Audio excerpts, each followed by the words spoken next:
Hello, ladies and gents. It's Justin Johnson. We're on the module DD316 Modern Political Ideas. Chapter 2 Three Ideas of Englishness, page 4. Examples and statistics suggest that the rediscovery of Englishness was not merely a regressive attempt to reclaim the past, but carried a new impetus in response to changing events. However, the political implications of devolution were very significant for the debate about Englishness. The moment of Labour's election victory in 1997 on a surge which promised a new dawn for a young nation and extensively choreographed as a new project with devolution of the nations of the UK as a central feature. It meant that old constitutional questions of the birth of British state were revisited with a new urgency. The new constitutional settlement for Scotland, Wales, and Northern Ireland implied at least that something ought to be done about England. In the 1990s, Labour had published documents and briefing papers on reforming English regional government, though it had not gone as far as Conservative MP Theresa Gorman, who in 1997 put forward a bill for an English Parliament. Since 1997, the question of devolution for England has remained a theme for thinkers, campaigners, and policymakers, although the ideas underpinning the debate were also partly shaped and constrained by the change in political geography of the UK. In the 1997, the Conservative Party had no seats in either Scotland or Wales. And by 2005, 98% of their seats in the House of Commons were held by MPs in England. Kenny 2014. Labour, on the other hand, was particularly strong in Scotland and Wales. The Scottish National Party did not make their important breakthrough until 2015. This meant that the support for Labour's devolution proposal for Scotland and Wales remained strong, without much Conservative opposition.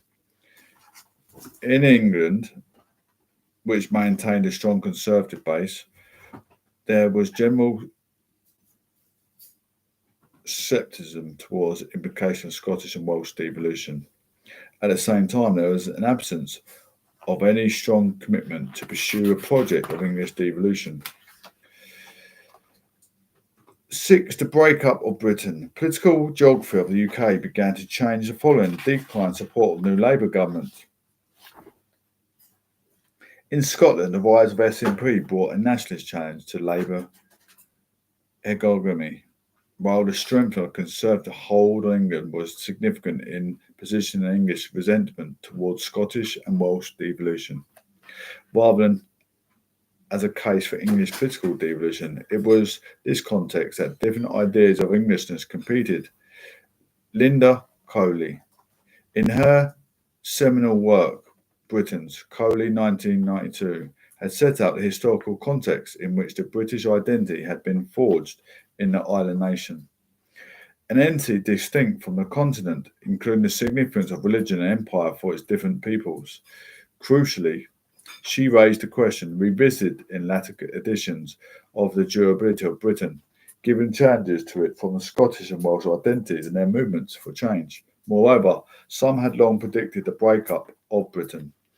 Writer and left-wing thinker Tom Nairn had outlined this case in his book of the same title in 1977.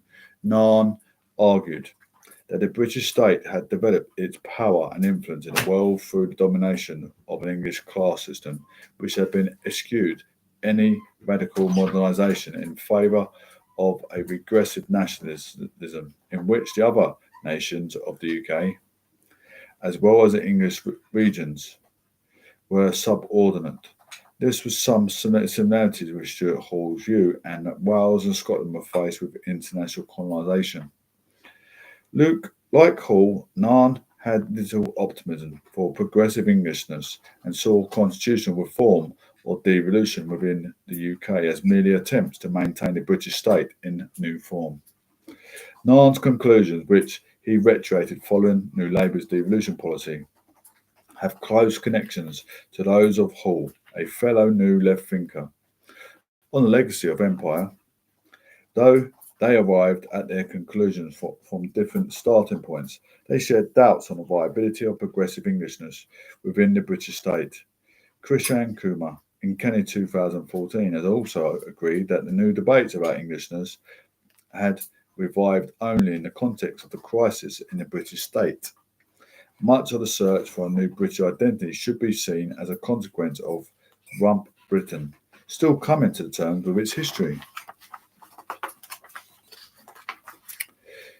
Benefit of empire, no longer global economic or political power, confronted by secessionist movements without and by alien cultures within. The English seem to have found it best to turn in on themselves, never having had an identity as an ethnic group, never having needed one.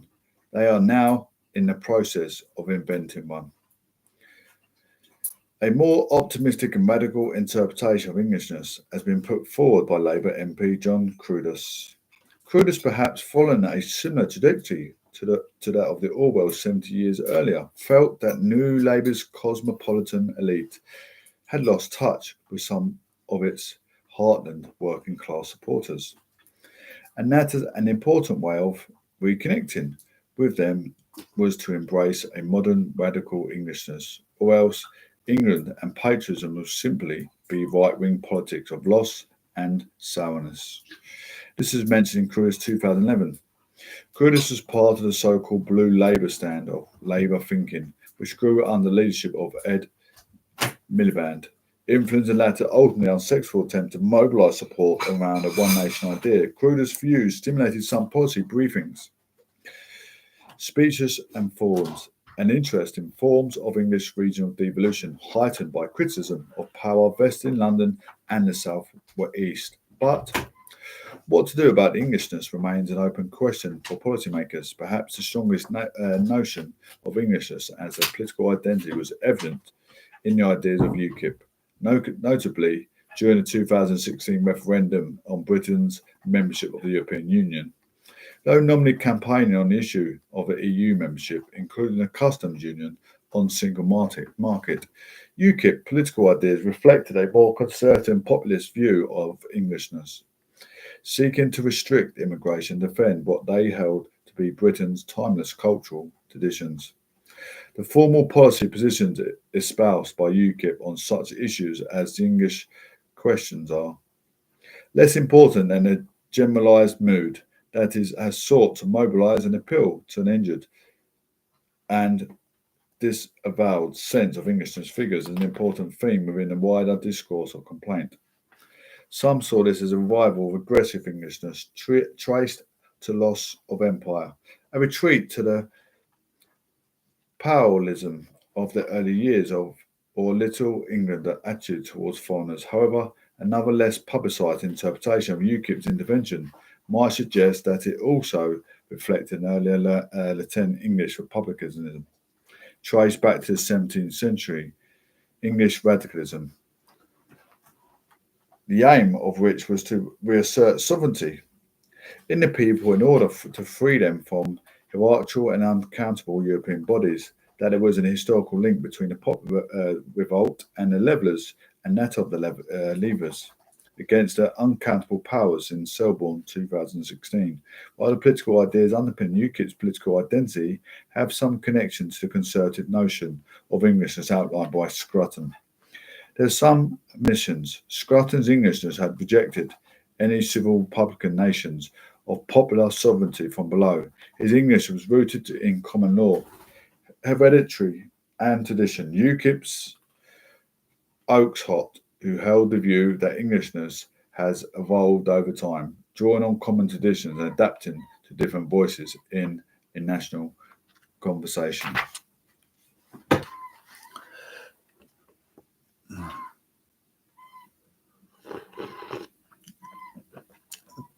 Looking at conclusion. In conclusion, the three perspectives discussed in this chapter provide broad explanatory frameworks for understanding Englishness. The ideas underpinning its different applications. Its contested status as a form of political identity and its implications for political debate in contemporary United Kingdom.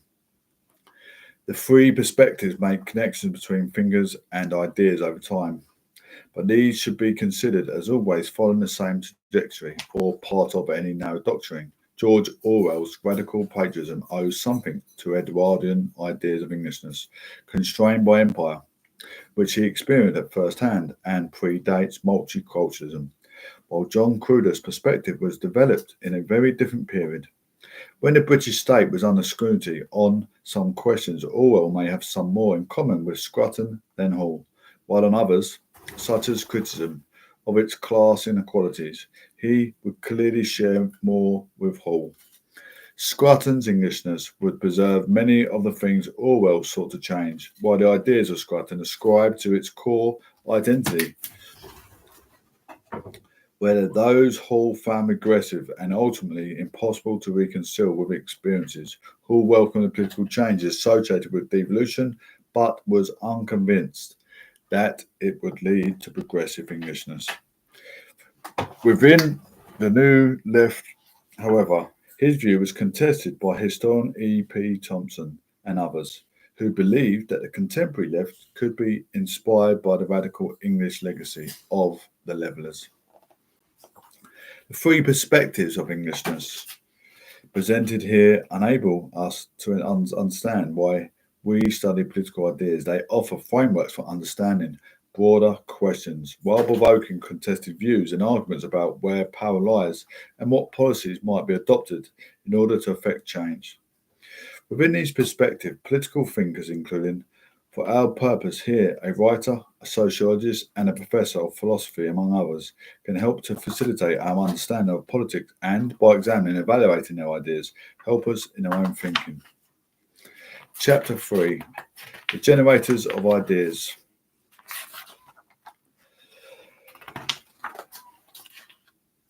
Introduction. Political ideas came in many different forms, including ideologies, concept theories, fragments of thought, sound bites, and even the mission statements of companies, which might be said to offer a perspective on how goals are to be achieved. They are also put to different uses, such as legitimizing government, challenging orthodoxies, reaffirming a leader's position, galvanizing members and supporters, unsettling those in power, policing behaviour. But how significant are the mediums and processes through which political ideas are generated? Who are the different actors who produce and disseminate political ideas, and how have these ideas changed over time and place? And what will the transformations in the way ideas are produced and generated mean for politics? These questions will be the focus of this chapter.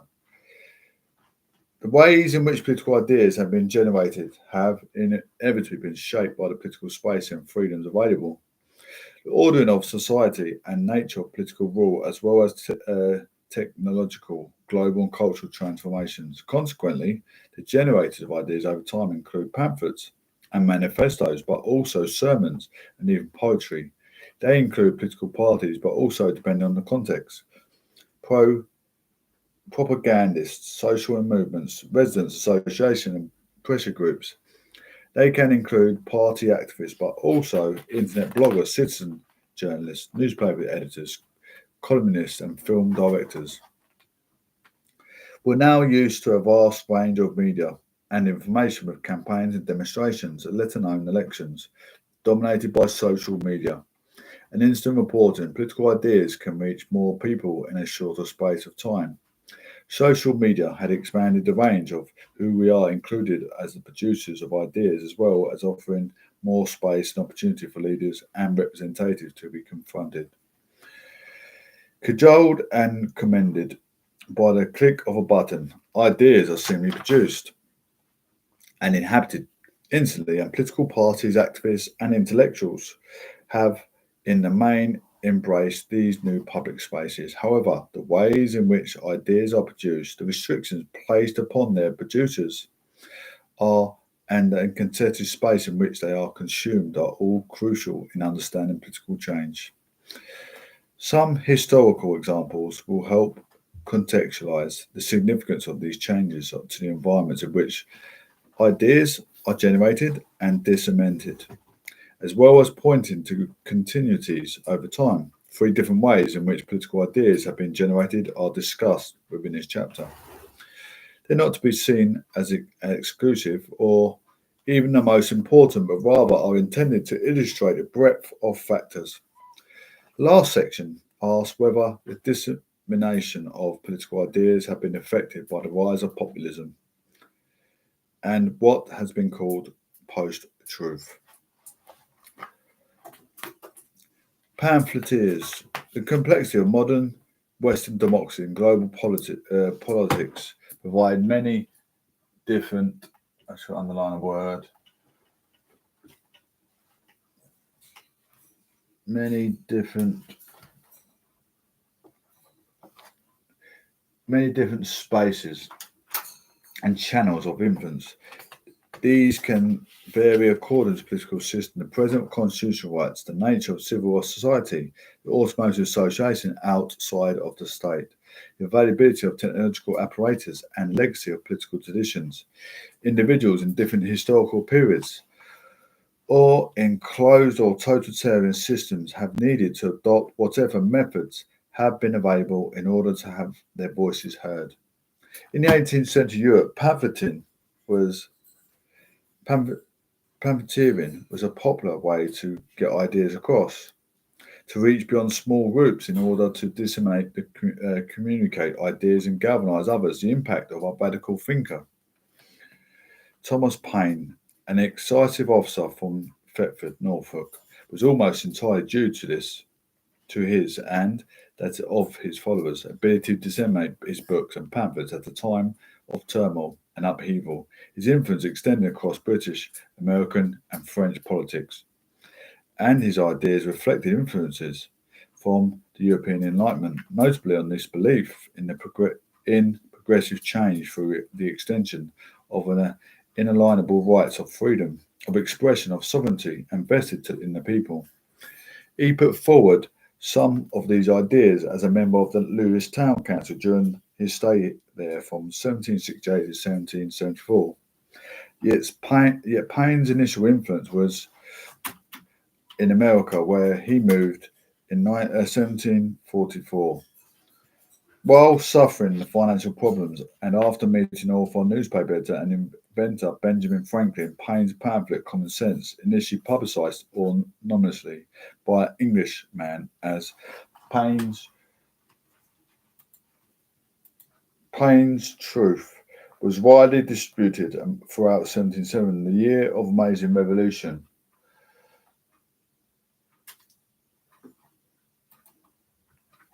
When it is read, a large members accepted by espousing the main argument for American independence. The work was estimated to have been sold in different editions to 500,000 Americans and presumably read by many more. The magnitude of Paine's contribution meant that he was subsequently considered one of the founder fathers of the American Revolution. Common Sense played a key role in the Revolution. It was not a work of political theory or philosophy, but was written in a popular language, which could be easily understood and passed on, and which made an urgent case of revolutionary change by replacing what Paine called two ancient tyrannies with republican government.